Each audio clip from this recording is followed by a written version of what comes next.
Mei 22, Alhamisi.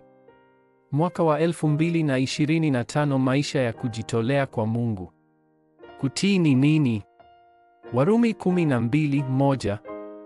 Basi ndugu zangu, nawasihi kwa huruma zake Mungu, itoeni miili yenu iwe dhabihu iliyo hai, takatifu, ya kumpendeza Mungu, ndiyo ibada yenu yenye maana. Maisha ya kujitoa kwa Mungu. Jambo muhimu zaidi katika kujitolea maisha yako kwa Mungu ni kuweza kuomba vizuri. Hivyo, lazima ubinafsishe maombi ya Baptizan 7, Safari 7 na Miongozo 7. Kuweza kuomba maombi haya masaa 24 ni umakinikaji wa aina 3, majibu 3 na mipangilio 3. Unapoamka na kuingia katika mazoezi ya kupumua kwa kina katika maombi, mwili wako utaanza kuponywa kabisa. Hata wakati wa mchana, kama unavyofanya kwa kina mazoezi ya kupumua, lazima ubadilishe kila kitu kuwa maombi. Usiku lazima uje kwa hitimisho lako.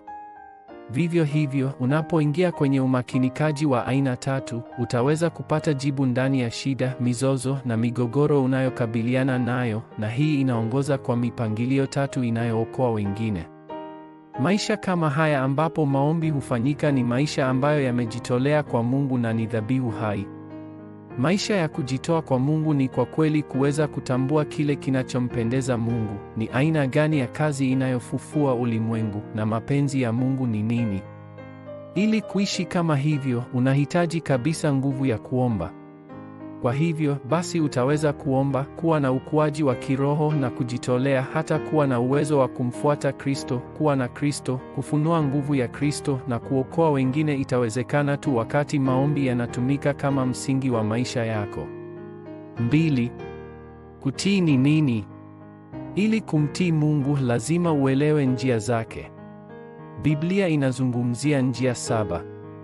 Kwanza, Yesu alizungumza juu ya mambo ambayo lazima ubadilishe na yanayopaswa kutupwa wakati wa huduma yake ya umma.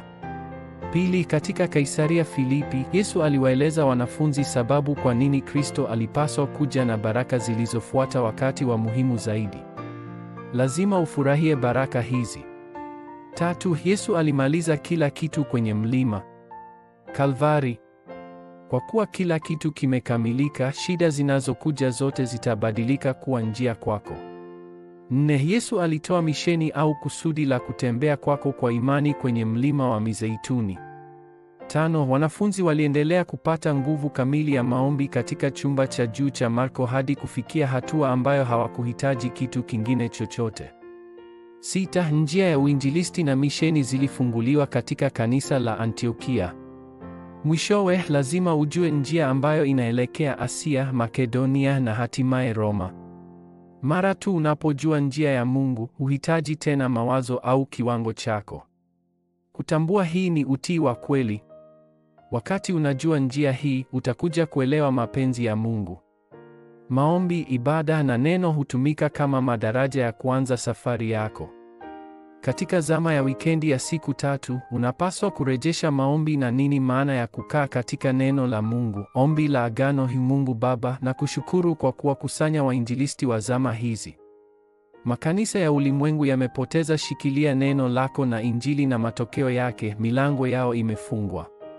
Makanisa yaliyobaki yanategemea na wanakabiliwa na shida. Mashirika hayo 3 na mashirika mengine ya kidini yanadhihaki kanisa. Naomba kurejesha nguvu ya kuokoa watu hawa. Katika jina la Yesu Kristo naomba. Amen.